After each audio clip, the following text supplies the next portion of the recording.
on va être décisif sur le go-to-market jusqu'à ta série A. Physiquement, c'est pas possible de tout voir. Tu peux avoir des teams extrêmement fortes qui mettent du temps à lever des fonds aux États-Unis en fait. Alors que si elles faisaient la même boîte ici en Europe, ce serait un deal qui se closerait en 2 semaines. C'est un peu le green flag investing. Est-ce qu'il y a une caractéristique un peu unique, inédite, qui te dit mais en fait ok il y a des trucs qui vont pas, mais ce point-là c'est tellement incroyable, il faut qu'on les back. La techno c'est une résultante de l'équipe. Si tu parles à un founder que t'es pas capable de dire non mais attends la semaine prochaine ou même demain on peut prendre un déj ou se voir en personne, si t'as pas cette capacité là, pour eux t'existes pas vraiment.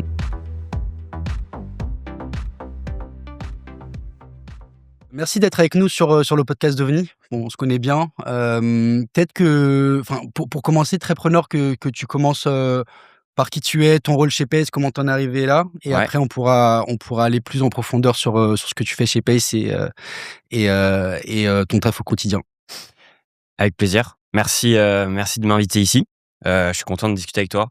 J'aime beaucoup nos discussions, donc je pense que ça va être cool. Ouais, on s'est rencontrés à Zurich. Il y a presque 2 ans. Hein. Exactement. T'étais encore là, t'as déménagé en France, mais j'étais encore à Berlin. Ouais, c'est ça. Et là, j'ai déménagé en France. On n'a pas encore fait de deal ensemble. Non. Ça, c'est ce qui... Ça ne saurait tarder. Ça ne saurait tarder, exactement. Du coup, content de t'en dire un peu plus sur moi, sur Pace aussi. Donc moi, je m'appelle Gabriel. J'ai 28 ans. Je suis français. Je viens d'une petite ville en Bretagne qui s'appelle Vitré. Et puis après, j'ai un peu vécu aux États-Unis. Et j'ai ensuite fait mes études en Suisse, études d'ingénieur. Donc déjà, commençant en robotique, en mécanique. Et ensuite, après, j'ai switché en robotique.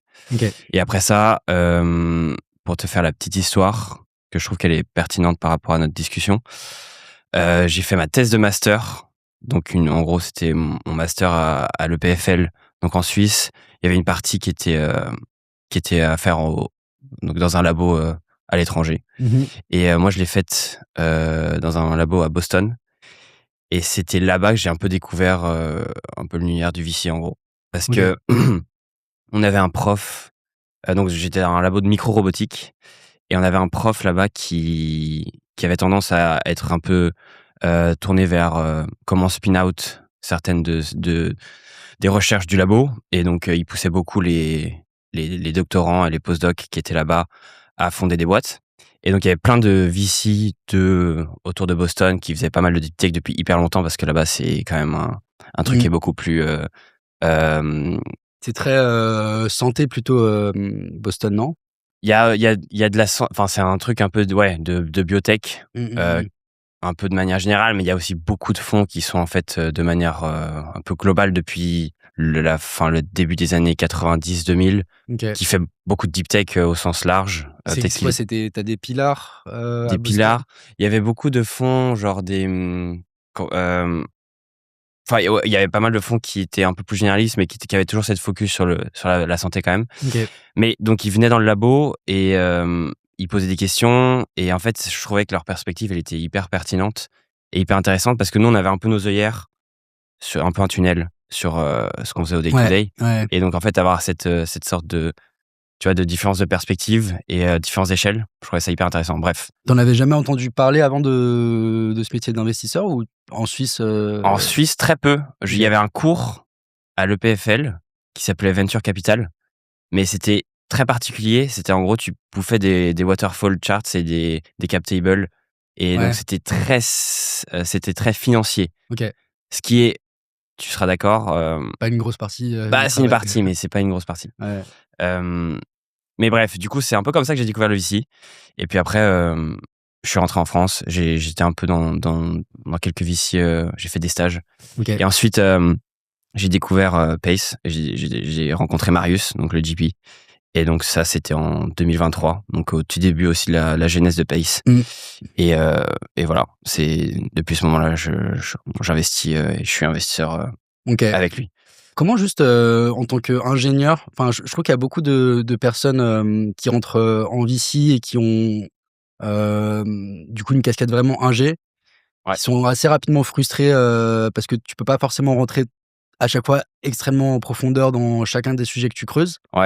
est-ce que toi, dans les stages que tu avais fait, c'était quelque chose qui t'avait, enfin, au final qui te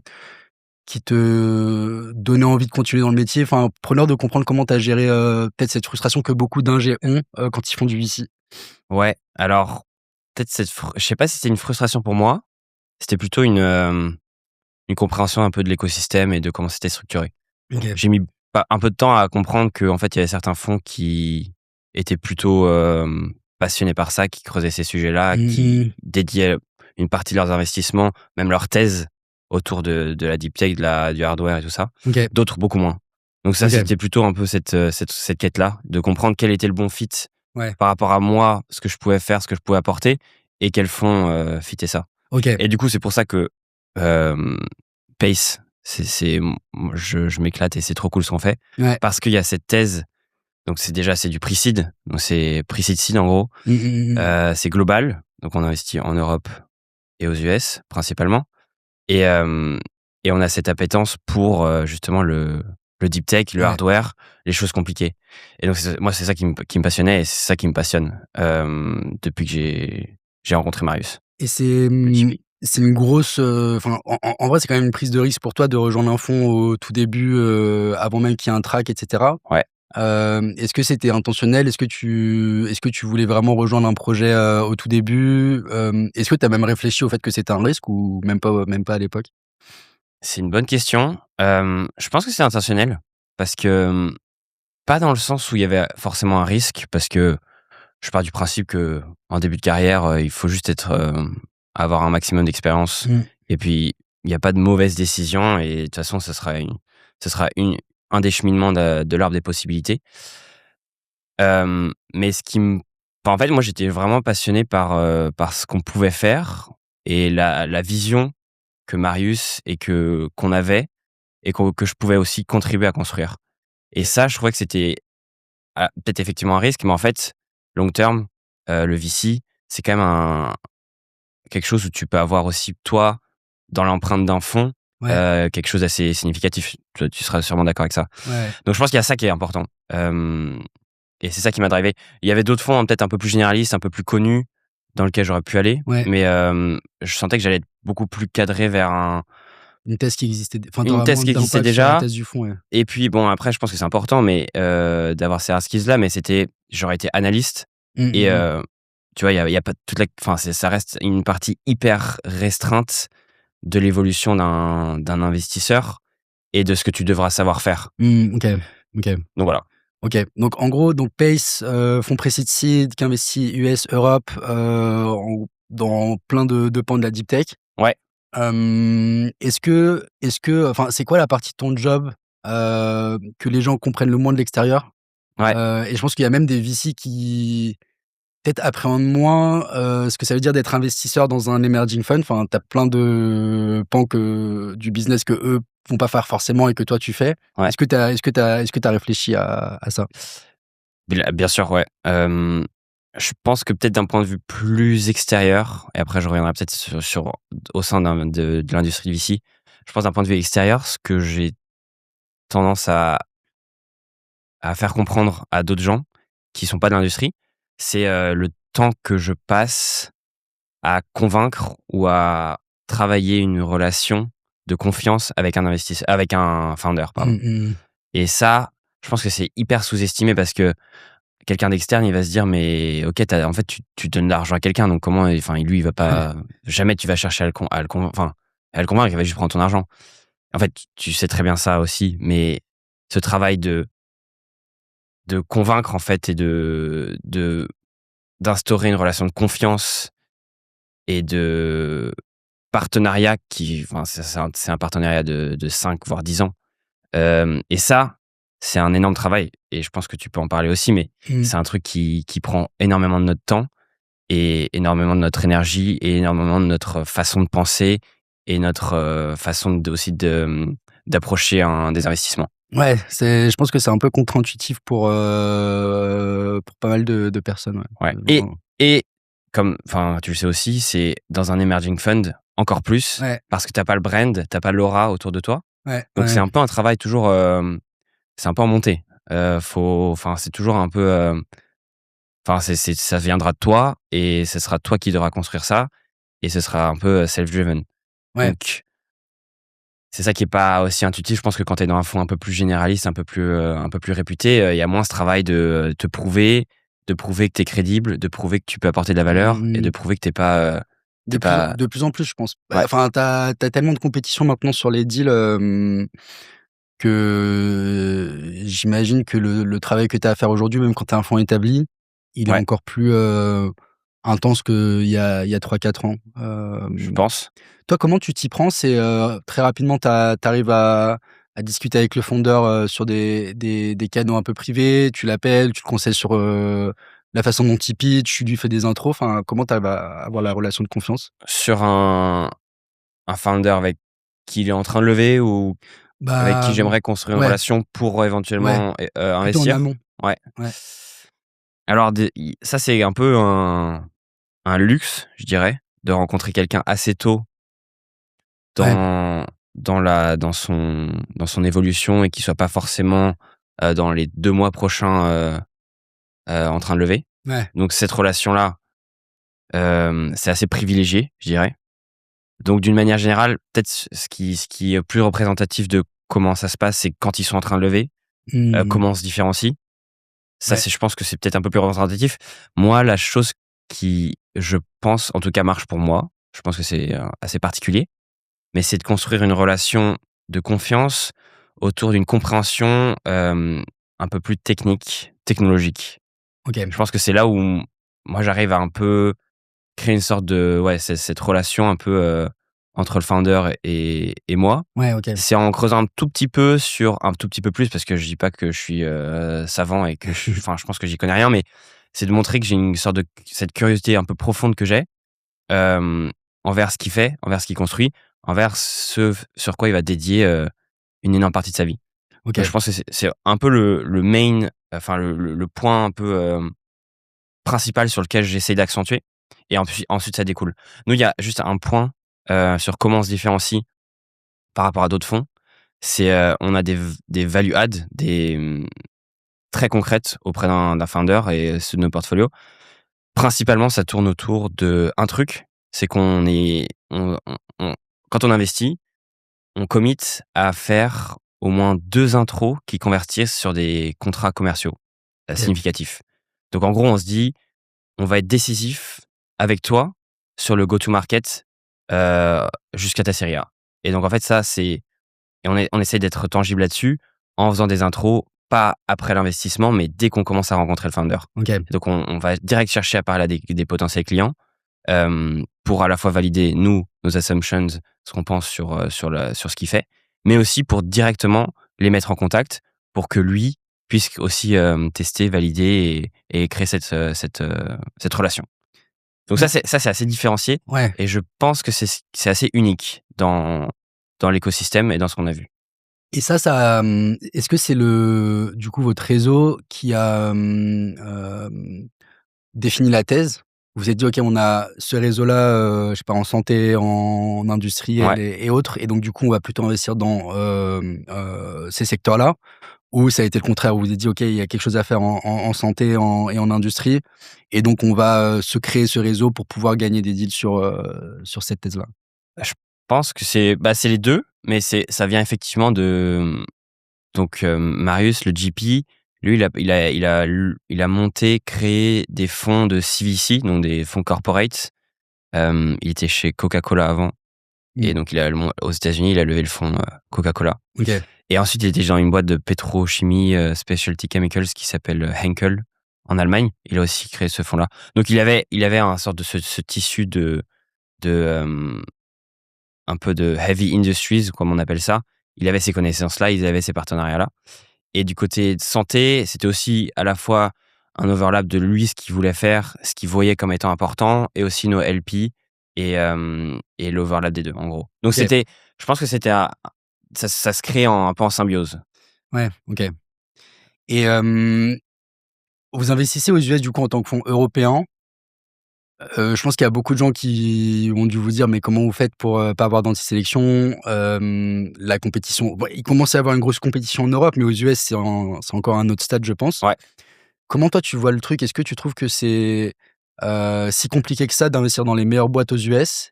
Est-ce que c'est une question que vous vous êtes déjà posée de, bah, y a enfin, comment ça s'est fait la réflexion de se dire: «OK, on a un emerging fund», donc déjà tu pars, avec, tout un truc à construire et en Ouais, plus de ça, en tant qu'Européen, on part aux États-Unis pour, essayer ouais. d'investir dans les meilleurs fondeurs, là-bas, quoi? Alors, c'est une question qu'on se pose, tout le temps, Mmh. hem et c'est une question hyper importante. Je dis pas qu'on est les meilleurs et qu'on a enfin, je pense qu'on loupe beaucoup de deals et je pense on laisse passer plein de trucs qu'on voit pas, juste. Ça, c'est quand même un point hyper important. Ouais. Mais ils Hem, font ça enfin, j'ai l'impression qu'aux États-Unis, il y a beaucoup moins ce truc, sauf si tu fais enfin énormément de deals. Je trouve j'ai l'impression qu'ils sont moins dans le sourcing à tout prix, outbound, exactement, c'est exactement. vachement Ouais, des fondeurs qui viennent à eux, en fait, de leur réseau. je pense que c'est ça et c'est un tellement grand marché qu'en fait, c'est rare de tout pou en fait, tu Mmh. peux pas physiquement, c'est pas possible de tout voir. Je sais que j'ai entendu plusieurs fois, je sais pas si tu es d'accord avec ça, mais plusieurs fois des investisseurs en France qui disent avoir vu tous les deals pre-seed ou Ouais, seed en France. tu C'est ce peut-être truc de possible coverage de de coverage ouais. 100%. Je trouve ça dingue. Moi, je claim pas ça et je pense qu'on ne tendra jamais vers ça, de pouvoir tout voir. Mmh. C'est de pouvoir voir ce qui nous intéresse, ce qui nous paraît pertinent dans les secteurs qui sont intéressants et dans lesquels on peut ajouter de la valeur.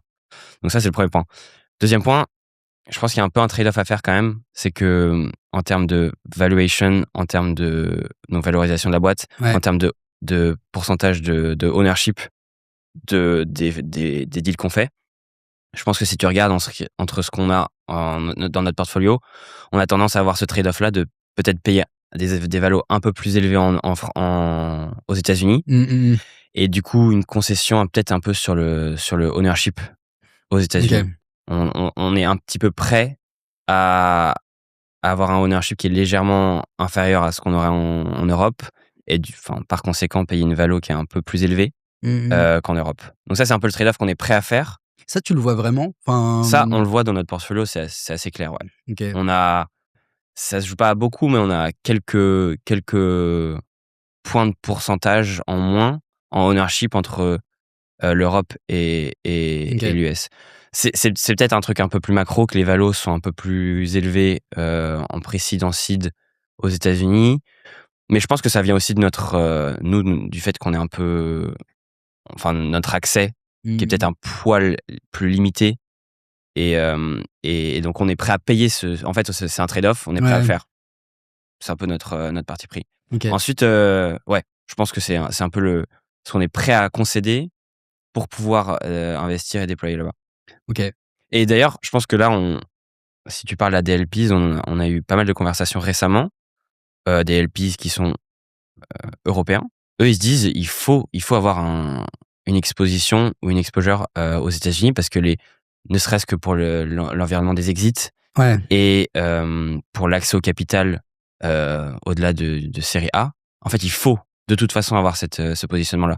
Donc ça va un peu de pair, mais c'est aussi pour le futur de nos boîtes, c'est aussi hyper important et je pense que d'ailleurs, toi, tu es encore mieux on placé pour en est parler. ouais, je pense que nous, enfin, c'est toute notre thèse de dire pour le coup, on investit seulement en Europe, mais on essaie de faire en sorte d'investir sur des gens qui veulent rapidement partir, aux États-Unis. Ouais, Heu et en fait, à la base, on voulait pas investir aux États-Unis, notamment pour cette raison d'accès, heu et pour y être allé, pas mal de fois sur les dernières années, je trouve qu'en fait, c'est aussi un peu contre-intuitif, mais le marché des fondeurs est tellement large aux États-Unis que tu peux avoir des teams, extrêmement fortes qui mettent du temps à lever des fonds aux États-Unis, en fait. Alors que si, elles faisaient la même boîte ici en Europe, ce serait un deal qui se closerait en 2 semaines ouais, et donc très juste. on se ferme pas du tout la porte de commencer à investir là-bas, à terme. Bah, forcément pour ce que tu dis parce que, ça reste, le marché sur lequel tu as le plus de retours. Mais aussi parce que je pense que c'est le marché sur lequel c'est le plus simple d'investir sur, des thèses un peu différentes, tout en backant à chaque fois des équipes extrêmement fortes. Ouais. Donc, je suis un peu moi, je faisais partie des premiers à dire: «OK, bah, ça fait pas de sens d'investir en tant qu'Européen aux États-Unis, on n'a pas le niveau, les fonds là-bas sont extrêmement, Ouais, enfin, ils ont des réseaux incroyables, tu peux pas vraiment gagner». Mais finalement, parfois, c'est des fonds qui arrivent en série A, série B et sur le seed, ils attendent juste de voir et toi, tu peux backer exactement. une équipe extrêmement forte, que tu aurais peut-être pas pu backer en tant qu'emerging manager Mmh. en Europe, tu vois? C'est très juste. Je pense qu'il y a c'est, enfin, c'est ce qu'on voit aussi. Donc, mmh, il y a ces trucs un peu outsiders, ces gars qui sont enfin, tu vois, c'est des teams qui sont hyper solides, qui font un truc qui est pas forcément évident, mmh, qui est pas forcément, hyper, dans les trends et dans le hype cycle et eux, typiquement en Europe, parce de par juste leur pédigré, parce que, je sais pas, ils ont été chez, dans des boîtes, SpaceX en du real, enfin, exactement. En France ou en Europe, on se sauterait on sauterait dessus, juste de par leur pédigré. ouais, Aux États-Unis, il y a effectivement ce opportunity cost, il est plus simple parce que les gros fonds, ils peuvent se dire: «Bon, en fait, on va juste voir, on peut investir dans le round d'après. ouais, On est ouais, prêt à surpayer la valo parce que de toute façon, on peut voir comment ils évoluent». Peut-être que nous, du coup, on a moins ce luxe-là, on va dire. ouais. Je pense que c'est un C'est peu la Est-ce que les dynamiques de tour sont vraiment différentes aux États-Unis? Enfin, on parlait d'une boîte que vous avez backée, Project Omega, ouais. qui est top franchement, enfin, je pense qu'il y a j'ai pas vu de boîte comme ça en Europe, depuis que je suis chez OVNI. Et d'ailleurs, c'est, un point, je pense, qui est aussi de pourquoi on investit là-bas, c'est que vu qu'on est on creuse sur des secteurs. En fait, il y a quelques contraintes, mais on creuse précisément sur des secteurs un peu, qui nous sont importants. Donc on fait des deep dives et on cherche un peu ce dans quoi on voudrait investir, typiquement le nucléaire. Ouais, Hem, on fait ce travail de: «OK, qu'est-ce qui est intéressant en nucléaire?»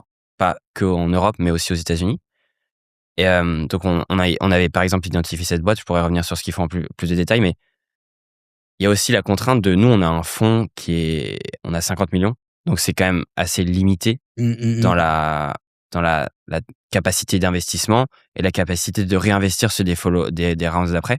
Donc on peut pas investir dans un truc qui est ultra, dilutif. Donc c'est aussi un peu, cette thèse-là qu'on doit construire. OK. D'où l'intérêt d'aller voir, des boîtes qui font des trucs un petit peu précis, ces sortes de nous, ce qu'on appelle enabling technologies, donc les picks and shovels comme tu l'avais décrit. Ouais, C'est ça qu'on aime bien et donc en fait, quand tu fais ce travail-là de recherche-là, par exemple dans le nucléaire, eux, ils font du recyclage de produits, fissiles. Il y en avait pas en Europe, il y en a pas en Europe et eux, on les a trouvés, ils étaient aux États-Unis. Bon, bah, du coup, mmh. enfin, qu'importe, on va juste investir dans cette boîte parce que c'est une team, trop stylée et ils font un truc, qui n'existe pas ailleurs. Sur lesquels vous aviez déjà une thèse et Exactement. comment tu l'as trouvé? Alors eux, on les a trouvés, donc moi, j'avais passé beaucoup de temps dans le nucléaire en général et on l'a trouvé par une founder, heu, aux États-Unis avec qui, on avait travaillé, dans lequel on a investi, OK. qui connaissait le founder depuis longtemps et donc elle nous a mis en contact. Il dit: «Bah, eux, enfin elle, enfin eux, ils travaillent sur ce sujet» et parce que j'en ai discuté avec elle. Mmh, Elle m'a mmh dit: mh. «Bah, tu devrais leur parler». OK et comment est-ce que tu as des critères différents du coup en fonction de la géographie où tu investis sur les fondeurs, que tu backes? Parce que moi j'ai un truc de bah, on a commencé à investir en France, là on commence à investir, en Allemagne, enfin partout en Europe en fait Ouais. et tu as quand même un effet de culture où je trouve que tu dois un peu repartir de zéro sur, arriver à, mesurer à quel point un fondateur est fort. Je trouve que c'est Ah pas la ouais? bah, je trouve que c'est pas la même, tu vois quelqu'un qui a les bons skills, en France, il va pas s'exprimer de la même manière que quelqu'un qui a les bons skills, en Allemagne et tu vois, OK. nous au début, enfin quand on investit, il y a que le fondateur donc parfois tu as des super signaux sur la façon dont il s'entoure, sur Ouais. le sujet qu'il choisit et cetera mais au final ça reste quand même, tu te fais quand même des convictions souvent sur des conversations. Mmh. Et je trouve enfin, est-ce que tu vois, par exemple, nous, quand on a fait 2 deals aux États-Unis Ouais. et à chaque fois, c'était vraiment, on comptait sur Gus, chez Qui est nous, là-bas? qui est là-bas et qui a la Ouais. culture américaine Mmh. pour, essayer de déceler, à quel point c'est quelqu'un, de sérieux ou pas. Parce qu'il a ce truc de culture où il va réussir à pas forcément se faire embobiner, il comprend un peu la culture locale et tout, tu vois? OK. Toi, est-ce que c'est un élément que enfin, tu inclus dans ton analyse du Ouais. fondeur et de la boîte ou pas du tout? Alors je crois pas. OK. Je pense que j'ai les mêmes attentes, si je peux parler d'attente, mais je pense que j'ai les mêmes caractéristiques que j'essaye de trouver ou de voir, que ce soit un founder en Europe, en Allemagne ou en France ou aux États-Unis. Mmh, mmh, mmh.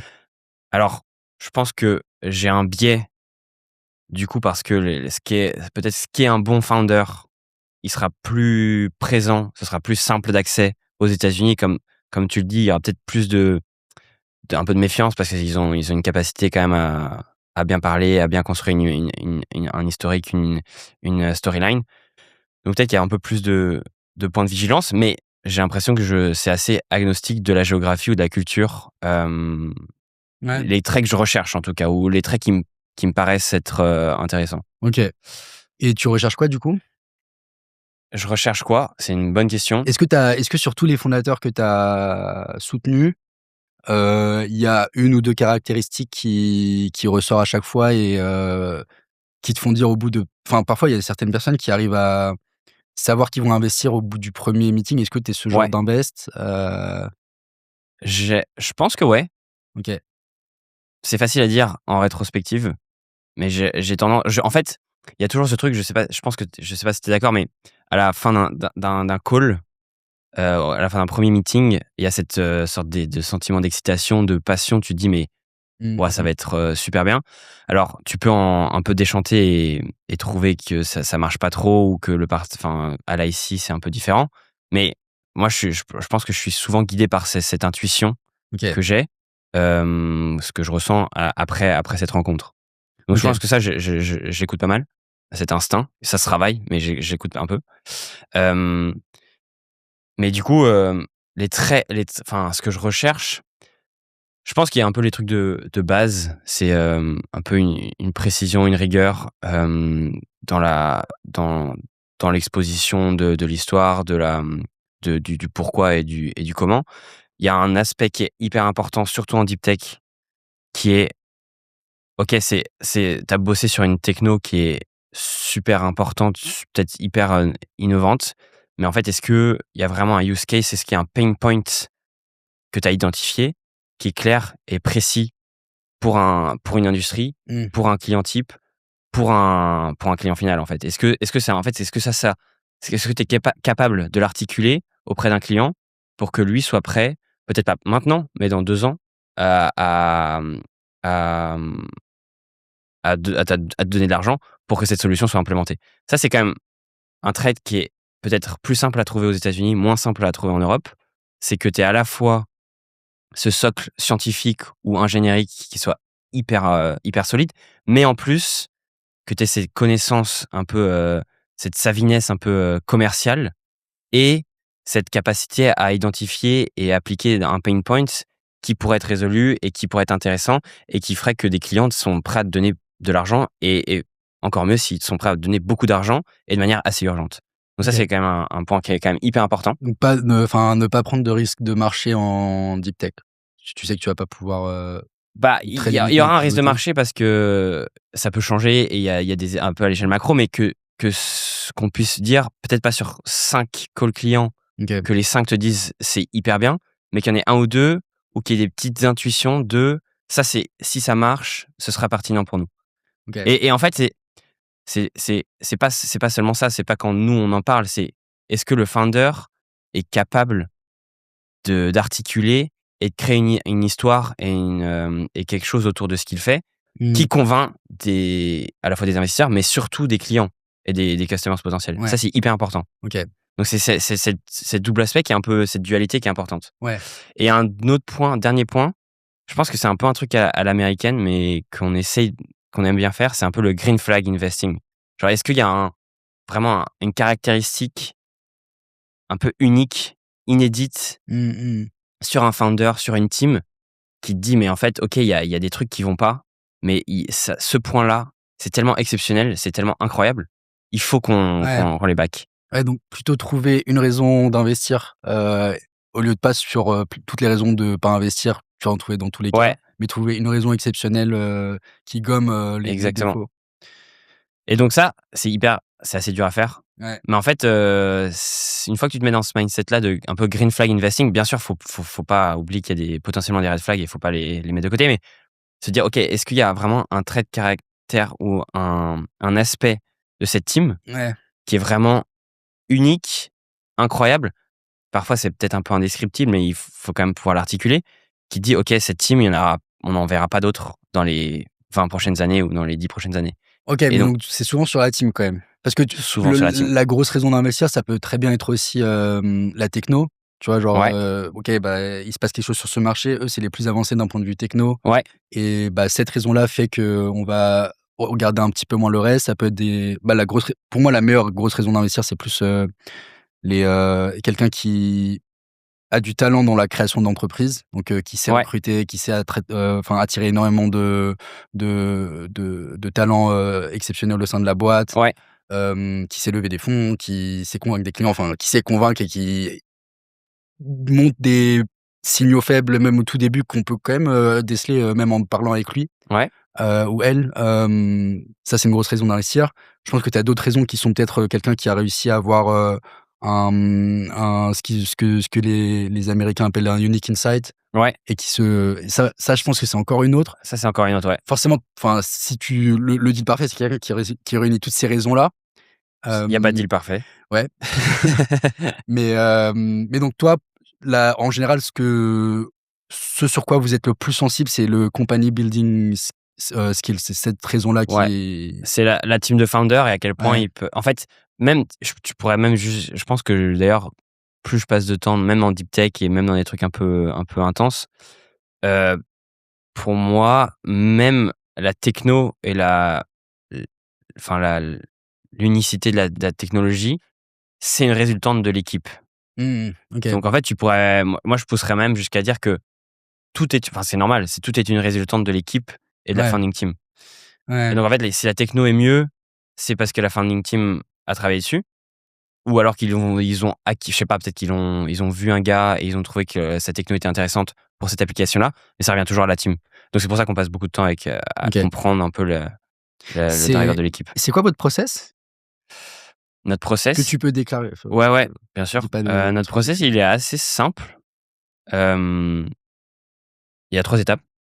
Il y a première étape, c'est un peu, rencontrer l'équipe, l'entièreté de l'équipe, Mmh mh. la founding team de leur côté et nous, c'est rencontrer l'entièreté de l'équipe de notre côté. Bon, on n'est pas beaucoup, on est 3, Mmh mais mh. c'est quand même qu'il y ait cette interaction. Première étape. Deuxième étape, on dit que c'est en 3 calls, des fois c'est un peu plus, des fois c'est un peu moins, enfin c'est souvent un peu plus. Mmh. Deuxième étape, c'est un peu un deep dive, compréhension de la techno, du produit en général. Et là, donc on creuse un peu, de notre côté, mais aussi avec eux, donc sur, ce qu'ils ont fait, ce qui existe, leurs produits. Hem, Potentiellement, nous, on essaye à ce moment-là d'identifier, quel client potentiel, serait pertinent et ça prend beaucoup de temps de compréhension du produit, de leur parler et d'avoir une sorte de validation de leur côté et de les mettre en contact aussi avec les founders. Ça, c'est très important. Mmh mh.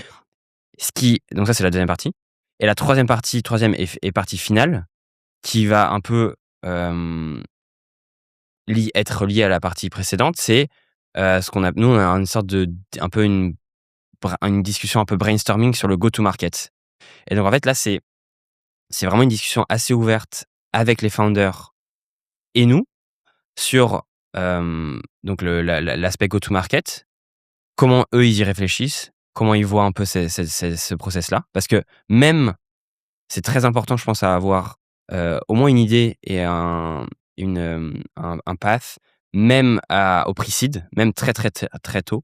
Ouais. Je pense que c'est au moins avoir une ébauche et en fait, nous, c'est aussi important parce que nous, notre value add, c'est quand même de pouvoir les mettre en contact avec des personnes dans un secteur, dans lequel on peut connaître ou on peut ajouter de la valeur. Ouais. Donc, c'est aussi de mettre au clair, est-ce que nous, en tant qu'investisseurs, on peut vous apporter de la valeur et on peut être, value add? OK. Si à la fin de la discussion, on se rend compte qu'en fait, on n'a aucun intérêt, à leur apporter, enfin ça va d'ailleurs, non, logiquement, ils vont pas choisir enfin, ils vont pas nous choisir, mais nous, on va se dire: «OK, est-ce que c'est vraiment relevant? Est-ce qu'on va être différenciant là-dessus?»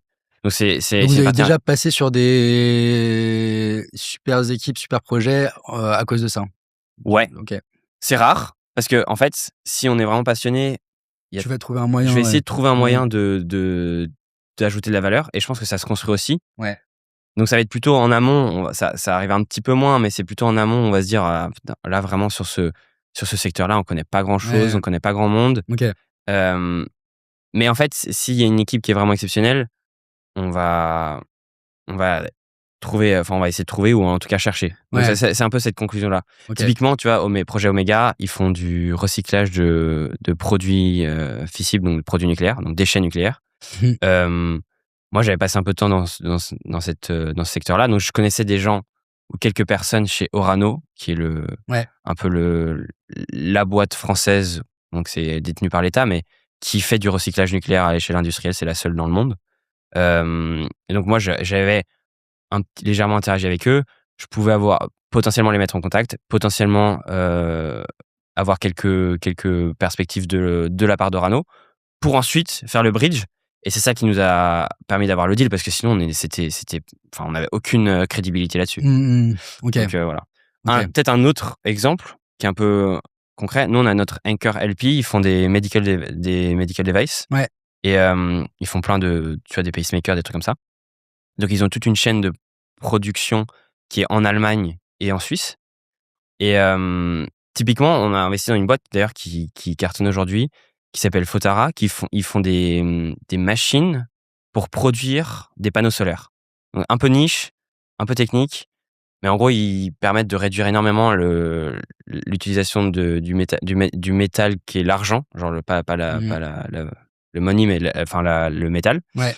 dans leur procédé. Bref, au début, je me dis enfin, l'équipe était incroyable, le marché était hyper stylé, enfin, tout semblait parfait, mais nous, on n'avait aucune, crédibilité de OK, comment on les aide? En fait, en creusant un peu plus, tout ce marché de, production de machine building, tool building pour l'industrie, quelconque qu'elle soit, il y a une énorme expertise en Allemagne et en Suisse et donc en fait, nous, tout ce LP-là, il travaillait depuis, je sais pas, 50 ans avec tous ces boîtes-là qui font du machine building. OK. Donc on a pu les mettre en contact et donc en fait ça les a, ça l'a enfin ils se sont dit: «OK, ces mecs-là, Ouais, c'est cette, pas des guignols quoi, ils sont un peu pertinents». Et donc en fait, c'est ce qui nous a fait comprendre qu'à la fois il y avait tu vois, c'était pas obvious, c'était pas ouais, évident et en ouais, fait après, en faisant le travail, en faisant le taf parce qu'on était passionné par la team, on s'est dit: «Ah mais en fait, est-ce que ça c'est relevant pour vous? Oui». Est-ce on les a mis en contact et il s'avérait que c'était fructueux et utile pour eux et en fait ça c'était un peu non évident, initialement et en fait il s'avérait que c'était hyper pratique et hyper intéressant pour eux. OK. Donc c'est peut-être un exemple Ouais, si qui paraissait au début, on tu se disait: «Waouh», moi mon Marius il m'a dit, donc le GP m'a dit: «Mais on ne connaît rien en panneaux solaires, en production de machines, d'outils pour la production de panneaux solaires, on n'y connaît rien» et en fait, moi j'ai un peu été têtu, j'ai un peu persévéré et du coup et vous avez trouvé plein de gens. exactement. À chaque fois, tu rencontres les fondeurs en personne? Hyper important. Parce que J'ai oublié dans notre étape d'investissement, c'est avant de commit à quoi que ce soit, on va toujours en personne. et donc mais là, le portefeuille, c'est, moitié US, moitié Europe? Ouais, Donc ça veut dire qu'au moins 15 fois, tu es allé faire un voyage aux États-Unis pour, au moins. rencontrer les fondeurs? C'est Ouais, pas les fondeurs qui viennent, c'est vous qui jamais. allez? Bah, on va pas les faire venir. On va pas te dire un mec à San Francisco, à Boston, Ah donc viens, tu voyages tout le temps en fait, je voyage. parce que j'imagine que parfois tu vas aussi voir des gens et au final vous perdez le deal Ouais, forcément. c'est Donc arrivé, plusieurs fois aussi. Je pense que c'est un point hyper important, et d'ailleurs, je pense que je sais pas si tu as un point de vue là-dessus, mais aux États-Unis en tout cas, ou en fait dans n'importe quelle région, mais je pense aux États-Unis parce que nous on investit aux États-Unis depuis l'Europe. mmh, Si tu parles à un founder et que tu prends un call depuis, l'Europe et que tu es pas capable, assez rapidement de dire: «Non mais attends, la semaine prochaine ou même demain, on peut prendre un déj ou se voir en personne, n'importe dans quelle ville où tu es». ouais, Si tu as pas cette capacité-là, pour eux, tu es un peu en second tier, tu es un peu au loin, tu existes ouais, là-bas, tu es un ouais, investisseur, européen, genre pourquoi est-ce que enfin tu existes pas vraiment dans leur, tu vois dans leur esprit. dans leur esprit, en vrai. Donc, si t'es pas capable du tac au tac d'aller voir et de te présenter, genre de dire bah ok, on se voit la semaine prochaine ou demain, on prend un déj ensemble, on passe du temps ensemble, je viens te rendre visite. Si t'as pas cette capacité-là, pour moi, effectivement, ça marche pas. Donc, OK. faut commit du temps, du coup un peu d'argent aussi, mais surtout du temps pour aller là-bas, pour passer du temps sur place et pour montrer que tu existes et que tu as une valeur un peu concrète, réelle et que tu es un peu tangible, quoi. Et comment tu fais pour, bah, qualifier enfin, est-ce que j'y vais, est-ce que j'y vais enfin, déjà, tu fais combien de voyages par mois aux États-Unis? Est-ce que tu y vas tous les mois? Est-ce que tu y vas plusieurs fois par mois? Ouais. Et aussi, comment tu arrives à pas trop vite t'enflammer et aller faire un voyage, au final tu dis: «Ouais, ça valait pas forcément le coup». Est-ce que tu as vraiment des, quotas de Ouais. voyage aux États-Unis ou On que tu peux pas forcément dépasser, on n'a pas de quota, précis. On OK. n'a pas de enfin, on a un budget de cette, enfin, on a des management fees comme tout fonds qui existe. On a des management fees qu'on doit, respecter. On n'a pas de quota précis. J'ai jamais regretté d'avoir voyagé. Je sais pas pour toi, mais Mmh. j'ai jamais regretté sauf si c'est peut-être un enfin non, en fait non, je pense que j'ai jamais regretté d'être allé quelque part en OK, physique. OK. Moi, je trouve que c'est toujours enfin, c'est un métier qui est tellement personnel, qui est tellement, tu construis cette relation qui dure plus longtemps la moyenne d'un mariage. Mmh, mmh mh. Genre, c'est quand même ouf de se dire que tu vas que le rencontrer sur des calls, sur Zoom, genre ou Ouais, je suis d'accord. sur Google Meets, quoi. Et donc en fait, j'ai jamais regretté d'être allé quelque part ou d'être allé sur place. Bon, après aux États-Unis, c'est un peu plus loin, mais moi je pense que j'ai une bonne déterre à me chauffer un peu et me dire qu'il faut qu'on y aille. Et donc on se met d'accord avec Marius, le GP, on se dit, parce que lui, il a été sur le call avant, on a rencontré le Ouais, founder au moins une fois. ouais, OK, On se dit: «Waouh, je pense que c'est intéressant» et la plupart du temps, ça paye d'une manière ou d'une autre. OK. Et donc on n'a pas de budget délié, j'y vais ça dépend un peu des moments.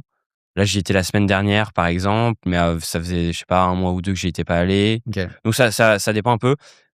De manière générale, j'essaie d'y aller quand on a quelqu'un à aller voir et je structure un peu des meetings avec des gens autour de Mmh. ça, mais la priorité, c'est d'aller voir un founder, et de passer du temps avec ce founder-là. Et principalement du coup Boston, New York et SF? Ouais, Boston, New York, SF et là, juste la semaine dernière, j'étais à Los Angeles, à El Segundo. Ah oui, ouais, C'était assez marrant d'ailleurs, mais c'est un peu c'est c'est la Silicon Valley, du hardware. un peu industriel, ouais, le Ouais, fief, industriel de la des un peu de la défense en fait. il y a pas mal de défense. SpaceX, leur Ah premier oui, bureau de SpaceX, c'était à El Segundo. OK. Donc je pense que ça vient de là, beaucoup aussi. Pour finir du coup le podcast, j'aurais 2 questions. La première c'est, donc tu commences à vraiment comprendre, le jeu aux États-Unis. J'imagine que tu parles avec beaucoup de VC là-bas, Ouais. de fondeurs et tout.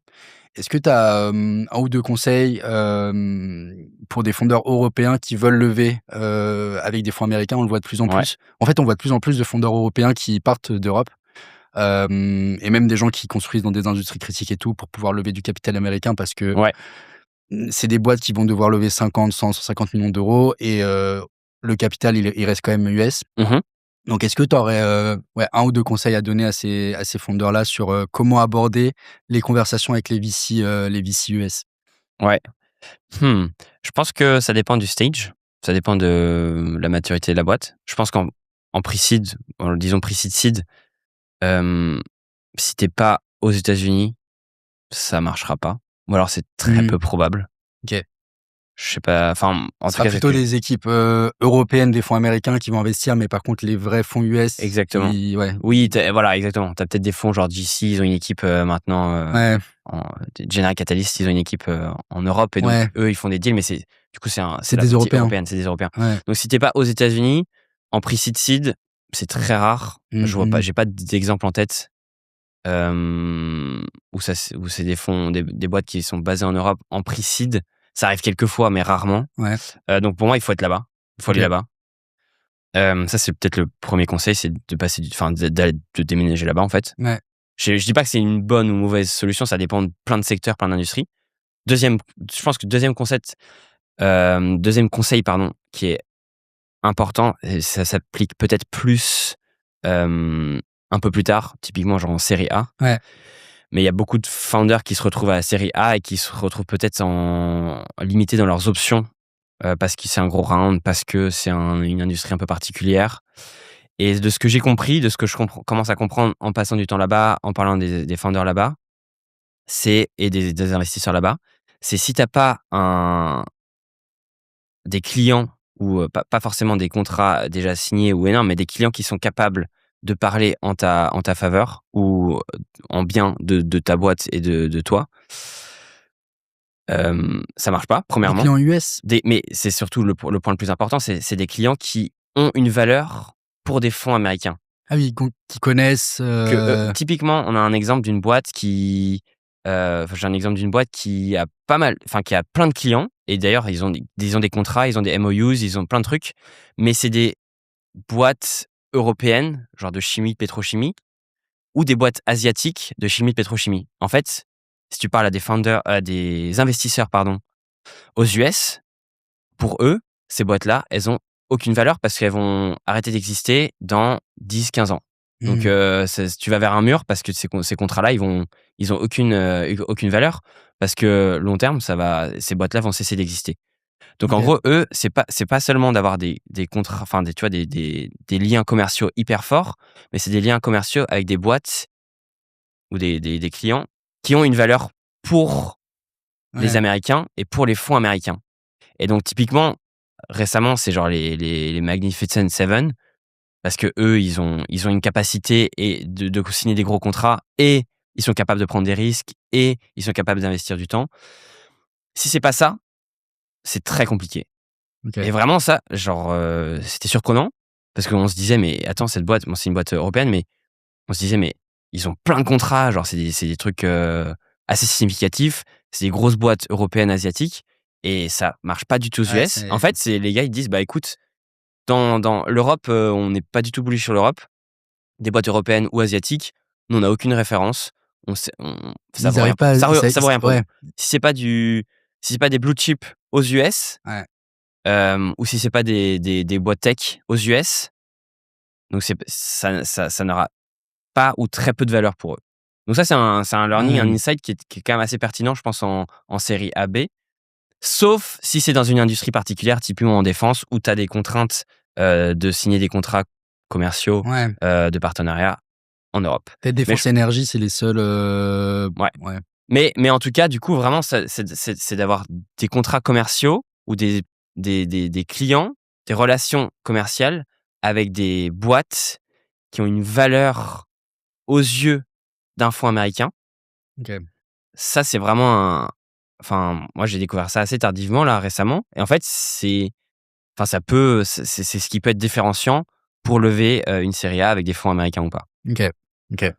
Ah et je pense moi, il y a un autre truc aussi que j'ai trouvé, on a quelques fondateurs qui ont relevé des tours là et qui étaient en discussion avec des fonds US et et j'ai l'impression qu'ils essayent aussi de trouver un moyen d'acheter une thèse, les fonds américains. Mais Ouais, un truc très précis qu'ils ont jamais entendu, et essayent de dire: «OK, ça j'achète, du coup j'investis», tu vois?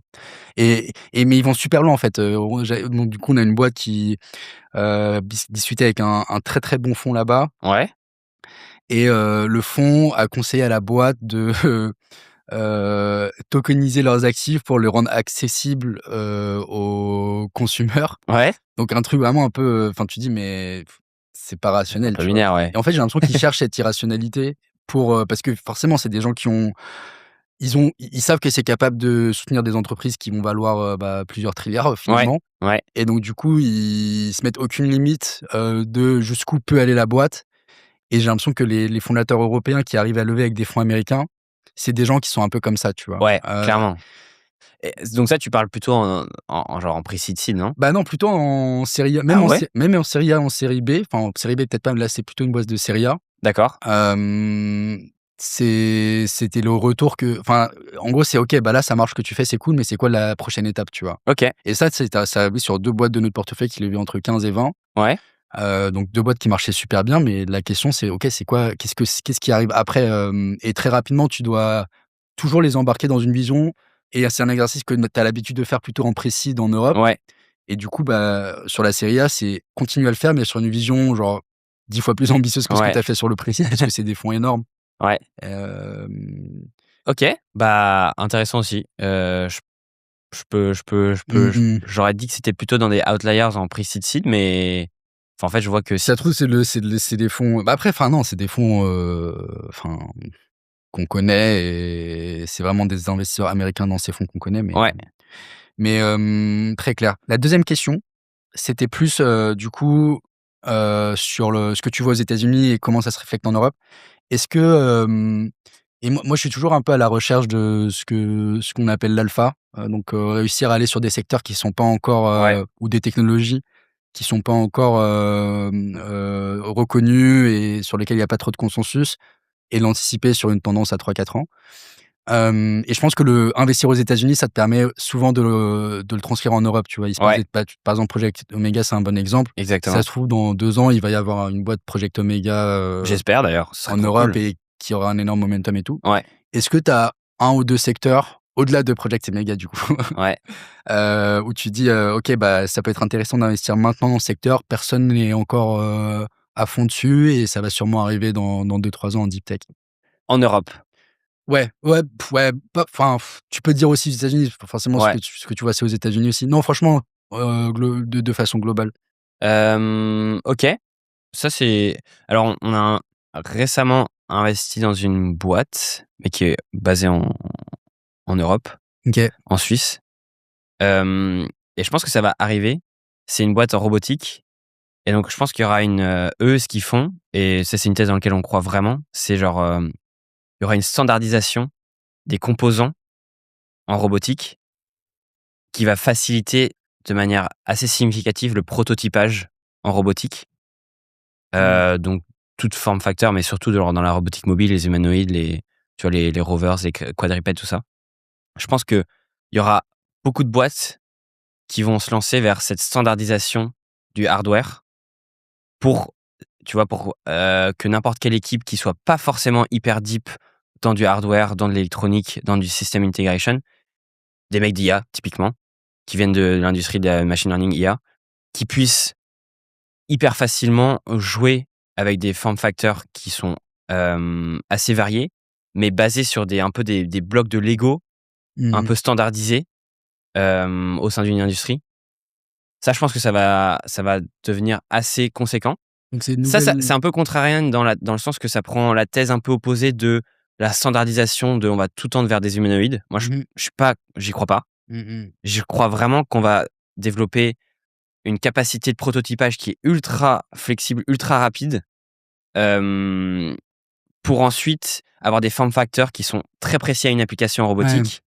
Mais du coup, en fait, où ton coût de développement d'un form factor, il va être presque très faible, voire zéro, parce que tu pourras avoir ces blocs, ce protocole qui sera uniformisé, ces blocs de composants qui sera uniforme, standard, avec lequel ça te permettra de jouer, hyper précisément. Moi, je pense que ça, c'est ce qui va C'est une c'est nouvelle génération d'OEM en gros?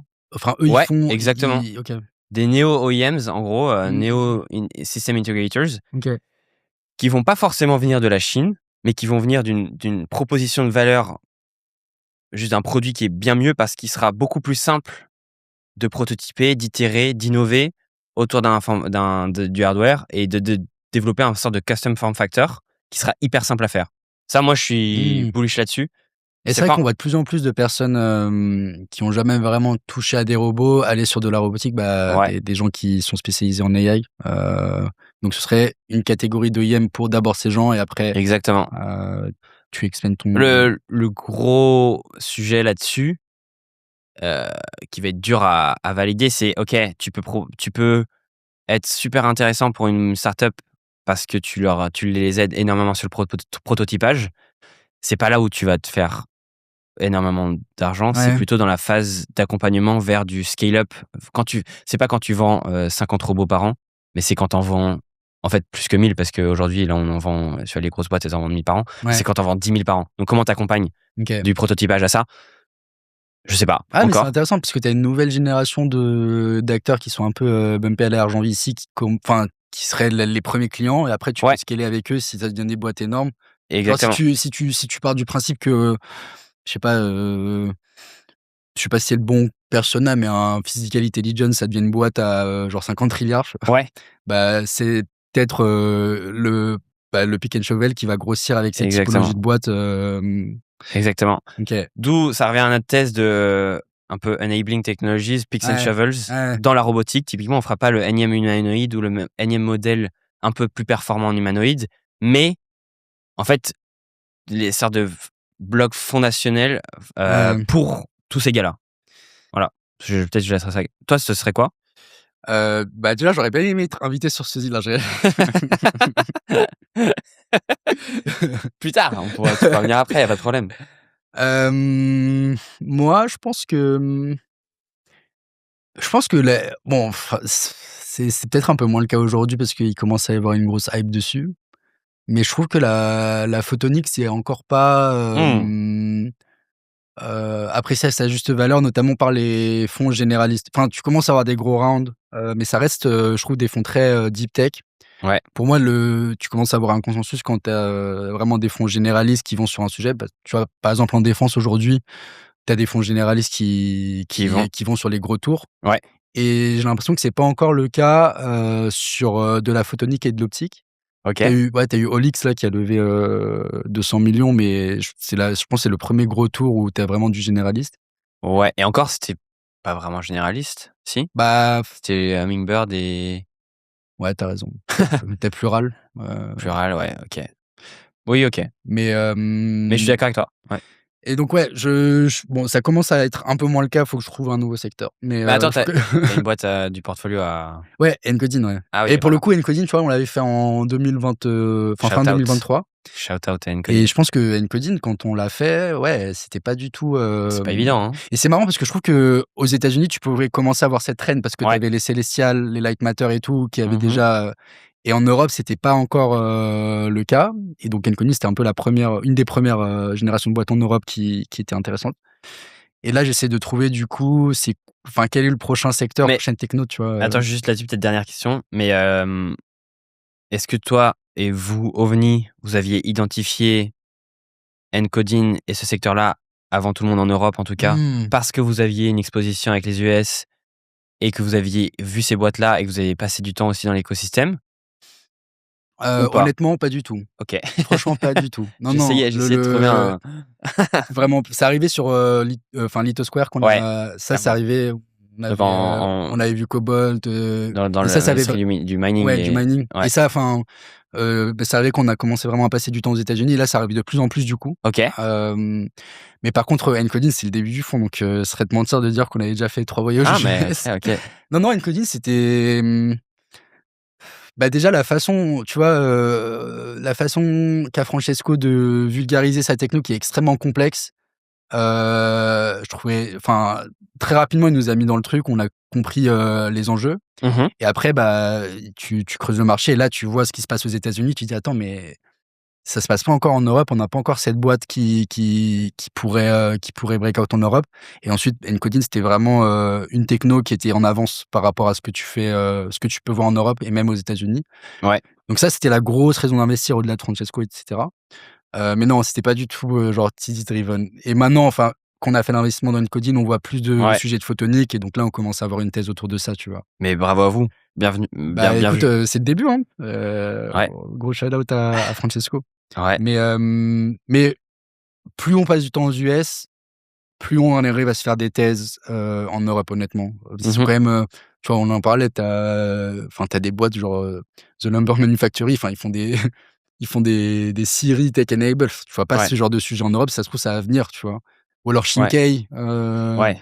tu vois, c'est des projets. Shinkei, ils ont une manière de tuer les poissons sur Ouais, le bateau ouais. pour que ça se conserve plus longtemps, Et de façon automatisée avec de la pour la pêche. robotique et Exactement. tu dis: ben ouais, c'est peut-être des sujets qui vont venir en Europe bientôt, Mmh. et il y a de plus en plus de sujets un peu what the fuck comme ça aux États-Unis qui, en plus, ont de l'attraction et je pense qu'ils vont venir en Europe. Toute la thèse Ouais, un peu de vertical integrators et tout et là où je pense que nous, en Europe, on a une très, très bonne carte à jouer ouais, parce que pour le coup, je crois que la stat, c'est qu'on a, 2 000 000 d'entreprises manufacturing, en Europe. Aux États-Unis, il y en a que 340 000 à peu près, donc on a 6 ouais. fois la base industrielle, en Europe par rapport aux US. Ouais. Donc je pense qu'on a vraiment un savoir-faire sur créer des boîtes industrielles et les valoriser aussi, tu vois? Même, sur du public market. Donc je pense qu'on est dans le bon c'est un peu le money time, honnêtement, pour moi, en Europe, ce qui Money se passe. time. Tu vois, il y a du talent qui arrive sur des sujets indus, il y Ouais. a du capital, il y a aussi de la pression enfin, tu vois, on n'était pas forcément les gagnants de la globalisation au final et on commence à se reconcentrer sur des supply chains locales et cetera. Ouais. Donc je suis assez pressé de savoir ce que ça va donner sur les 10 prochaines années, tu vois? Je serais pas étonné qu'il y ait une boîte tech ou VC-backed industrielle qui va valoir peut-être, 10, 15, 30 milliards Ouais. dans les prochaines années, tu vois? Exactement. Et Et européenne. européenne et à la limite qu'il y ait des VC, américains dessus.